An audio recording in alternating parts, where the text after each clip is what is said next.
Hi, everybody. It's Dr. Patricia Coughlin. It is April 10th. I am 4 weeks into isolation here because of COVID-19, and actually am doing remarkably well. And I think there are several things that I'm doing, mostly internally, but sometimes behaviorally, that really is making a difference. Getting out into nature. It is an absolutely glorious day here on Cape Ann, and just taking in the beauty of nature, the awareness that it just keeps on going, regardless of what is happening with us, right? We need the earth, but the earth doesn't really need us. So I hope this will help us become aware of just how precious nature is and that we take better care of it. I think, of course, staying connected to other people in any way you can, and especially being creative in some way. What do we do with all the feelings that are getting stirred up here? I'm a painter, and so I've been painting like mad. So if you draw or paint or just get up and move, dance to some music, play an instrument, whatever. It's been a little while since I've made a video because it was hard to get on YouTube to post anything. So people really are taking this opportunity to create things and to share them, which I think is wonderful. So what I wanted to do today was respond to a request by a subscriber who's struggling to be effective and successful in facilitating the experience of complex mixed feelings in the transference. So this is a complex topic. I'm going to try to make it as simple as possible, and I think there are a couple of components here. We know from research that working in the transference is actually kind of a thorny thing. It can be absolutely vital in cases, especially of patients who have character disorders, rigid ways of being that affect them and all their relationships. It turns out that being able to identify the transference pattern of behavior, looking at the feelings and defenses against those feelings and how that's affecting the relationship is really important to being able to work effectively with this group and even being able to establish a therapeutic alliance. But with patients who are healthier, more neurotic folks on the left side of the spectrum, there's a lot of evidence that trying to work in the transference can actually have a negative therapeutic effect. So I really want to start, as I do often, with the why. Be really clear about why you would be focusing on feelings in the transference.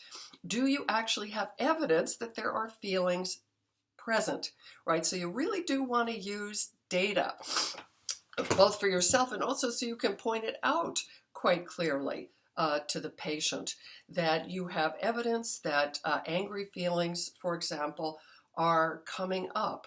You are seeing it in the body, or you're hearing it in something they're saying.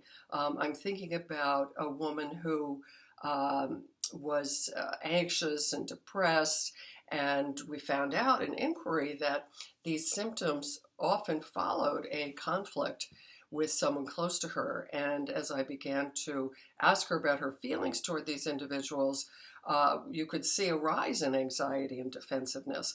And it became clear to both of us that she really had quite a conflict over feeling and expressing anger toward people she cared about. And she tended to fall into sort of a helpless, victimized position.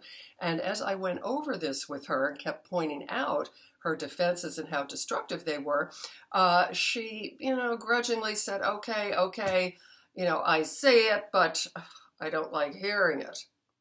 So that was my signal, right? That was coming from her, a signal that she was having feelings toward me for pointing out these defenses, right? Most people don't like to have their defenses messed around with. So I could point to that, and say, oh gosh, it sounds like you're having some feelings toward me here. Should we have a look at that? And at first she said, oh, I don't like going there.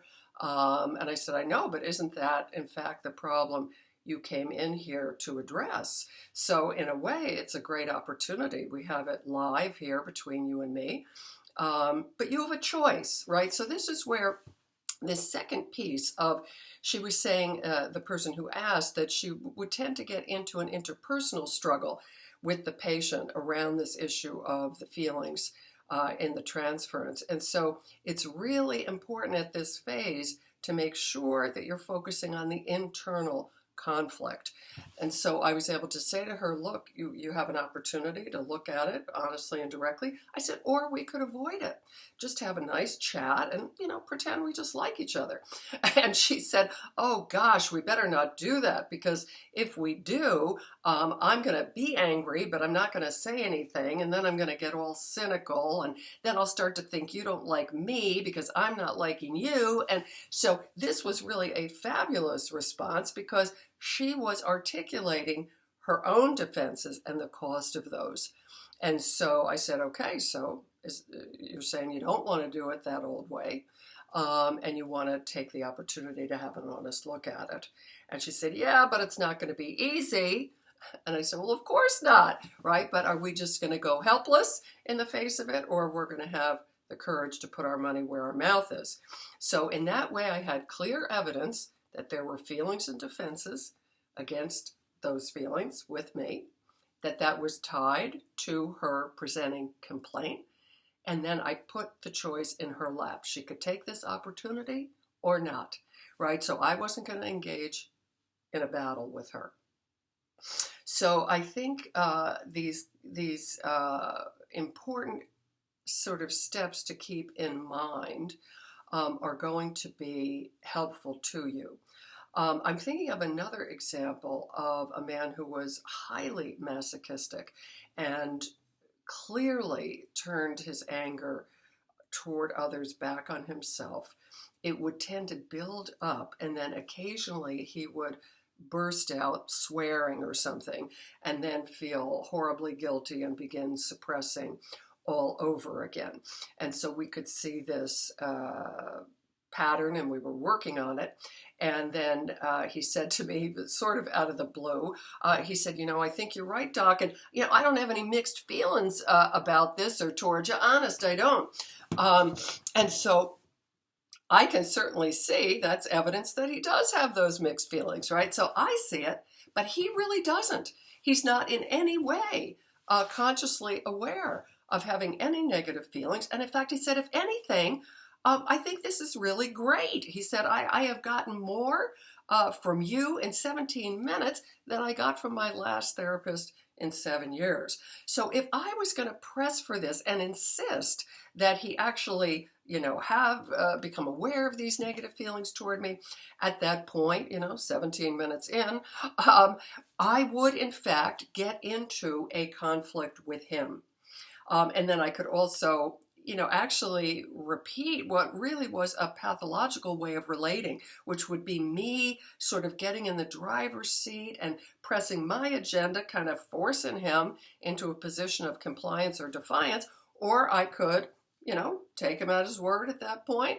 And because we were able to work effectively with conflicts in his current life, I saw no reason to press that point.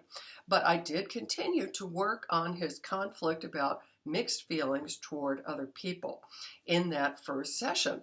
And then when he came back for the follow-up to that initial trial therapy, he very proudly told me that he had had a real breakthrough in being able to initiate contact with higher ups who he would typically be very, again, sheepish and also almost subservient with. So as we looked at how he felt about being able to have this breakthrough and to initiate in his own behalf, he felt stronger and even more erect, as he said, which was significant since he had sexual problems as well. But then as we processed those feelings about his therapeutic gains, then spontaneously he said, and I need to mention to you that I actually did feel angry at the end of our last session. You really were seeming to doubt my commitment and motivation. You spoke about my age and how long I've been trying to get help. And so initially I thought, well, yahoo, here's my chance to go for a big breakthrough of angry feelings in the transference. But so I said, okay, so you have this anger toward me. How do you feel it inside? And he said, well, I just told you. And I feel really great, that I was able to tell you directly, and also that you didn't retaliate in any way. You didn't get defensive. You didn't get angry with me. So I realized, wow, he actually was not anxious about his anger, and he wasn't defending against it. He was expressing it constructively. So actually, there's no evidence that he now is having a conflict about it, and that I would need to continue to press for some kind of breakthrough of unconscious rage. And the fact that I listened and understood and responded to him actually constituted a corrective emotional experience, which was quite profound for him. And he felt deeply moved by this, and then said that he had never had this kind of experience with a therapist before. The feeling that we were creating a bond and also a pact to work together to help him. And, this is a man who had been seeking help for over 40 years. And so that really was what was most important.